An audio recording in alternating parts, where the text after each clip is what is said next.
Hello friends, तो आज की इस वीडियो में हम देखने वाले हैं क्लास 9 एनसीईआरटी हिस्ट्री चैप्टर 4। आपका चैप्टर 4 कौन सा है? वन्य समाज और उपनिवेशवाद। ठीक है, वो मतलब ज़्यादा टफ चैप्टर नहीं है, इजी चैप्टर है। ठीक है,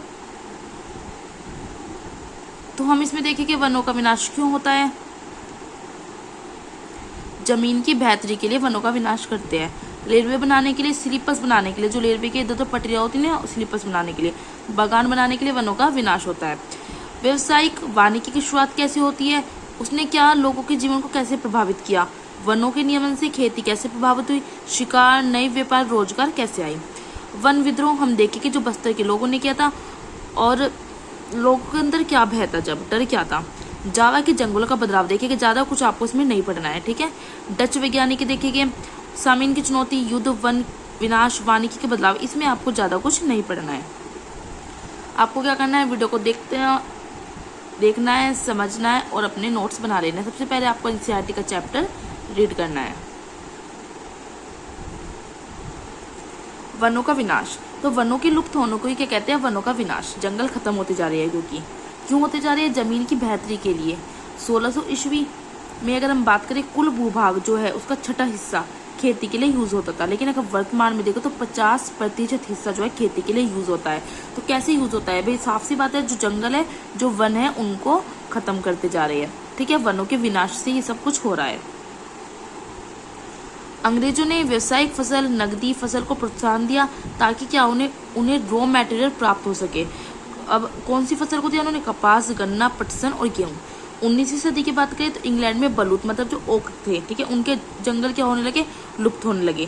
क्यों होने लगे? क्योंकि जो शाही नौसेना होती थी, मतलब जो राजा की सेना होती थी, शाही नौसेना, उसके लिए लकड़ी की कमी थी। शाही सेना के आवागमन और औपनिवेशिक व्यापार के लिए रेल लाइन अनिवार्य थी।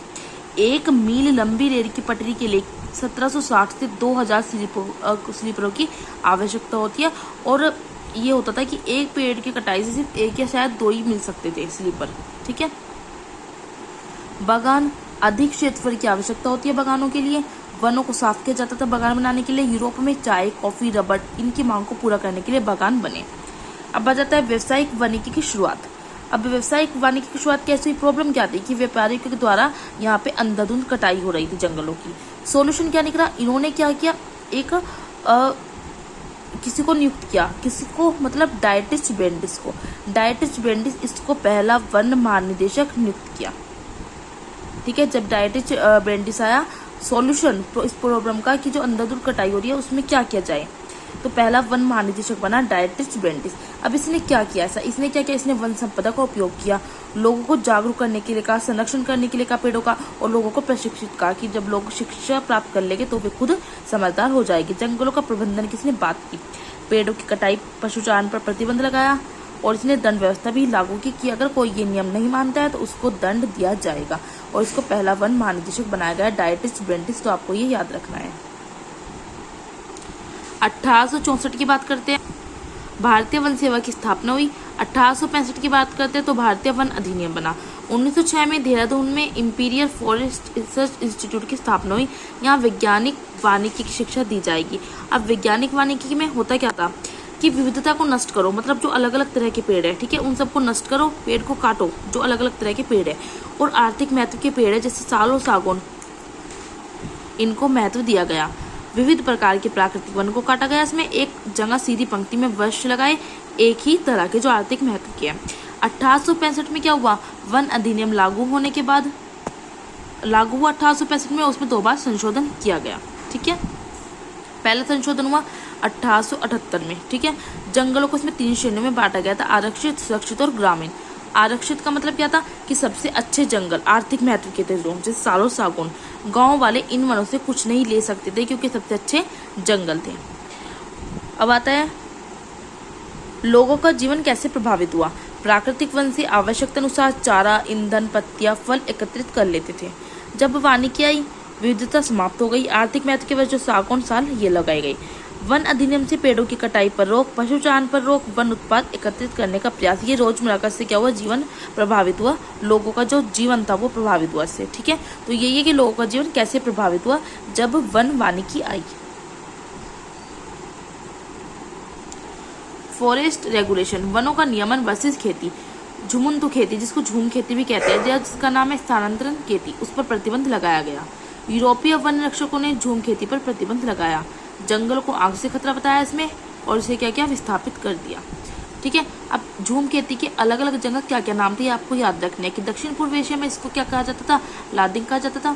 मध्य एशिया में मिल्पा, अफ्रीका में चितमेन, तावी, श्रीलंका में चेना, इंडिया में दया, बेवर, झूम, पोंडू, पेंदा, कुमारी। झूम खेती, स्थानांतरण खेती के सारे नाम है अलग अलग जगह पर। अब आ जाते हैं हम नए व्यापार और रोजगार का विकास। ठीक है, इससे पहले हम पढ़ते हैं शिकार। जीवन यापन के लिए हिरन, तीतर, इन सब का शिकार करते थे, लेकिन अब अवैध शिकारों को दंडित किया गया। बड़े जानवरों को मारना खेल बन गया था, जैसे शेर, चीता, हाथी का शिकार होता था तो एक खेल बन गया था, इसके लिए उनको इनाम मिलता था। ये बराबर सभ्यता का प्रतीक है। पूरी तरह भारत को सभ्य बनाना, अंग्रेजों ने कहा कि हम पूरी तरह से भारत को सभ्य बनाएंगे।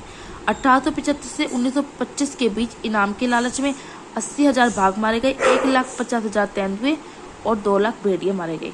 जॉर्ज अंग्रेज अफसर थे, इन्होंने क्या करा, 400 बाघ मारे। पर्यावरणविद, संरक्षण विधियों, जानवरों की प्रजाति की इन्होंने सुरक्षा की। अब हम आ जाते हैं नए व्यापार और रोजगार के विकास पर। तो जो वन विभाग था, वनों पर नियंत्रण, लोगों को विस्थापित, लोगों ने व्यापार के नए अवसर तलाशे।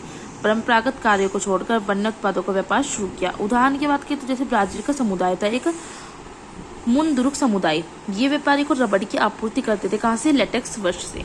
अब भारत की बात करें तो वन्य उत्पादों का व्यापार इंक्रीज हुआ, बढ़ा, जैसे हाथी दांत, खाल, सींग, मसारे।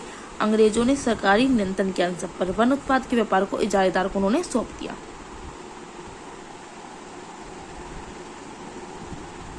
अब आ जाता है वन विद्रोह। तो हिंदुस्तान में वन्य समुदायों ने बदलावों के लिए खिलाफ बगावत कर दी। जो भी बदलाव आए वन वानिकी से, उन्होंने बगावत कर दी। संथाल परगना में सिद्धू कानू, छोटा नागपुर में कहे तो बिरसा मुंडा जो जनजाति थी, आंध्र प्रदेश में अल्लूरी सीताराम काजू अंग्रेजों के खिलाफ आंदोलन के नायक थे, जनजातियां। बस्तर रियासत की बात करें तो 1910 में क्या होता है, बस्तर में विद्रोह। छत्तीसगढ़ के दक्षिणी छोर पर है। बस्तर का केंद्रीय भाग क्या है, पठारी है। पठार के उत्तर में छत्तीसगढ़ का मैदान है, दक्षिण में गोदावरी का मैदान।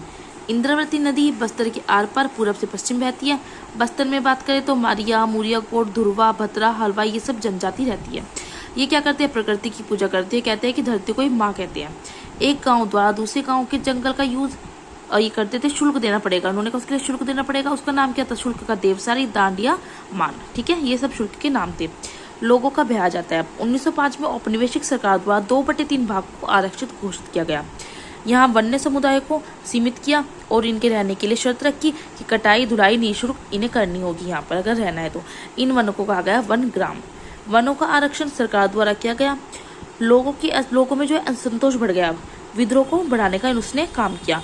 विद्रोह 1899 से 1900 में आया जब आकार आया था, और दूसरा काल कब आया, 1907 से 908 में।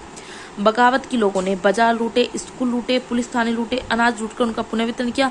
अंग्रेजों का इससे क्या हुआ, डर हुआ। अब उन्होंने क्या किया, आरक्षण को आधा कर दिया। और स्वतंत्रता के बाद जब फ्रीडम मिली, उसके बाद वनों का औद्योगिक आरक्षण चलता रहा। अब आ जाता है इंडोनेशिया, जिसको जावा कहा जाता है। ठीक है, उसके जंगलों में बदलाव, थोड़ा सा ही पढ़ना है इसके बारे में, ज़्यादा नहीं। कि जावा को जो है चावल उत्पादक द्वीप इसके लिए प्रसिद्ध था। डच उपनिवेश था ये। डच क्या करते थे, इन्होंने एक वन प्रबंधन शुरू किया।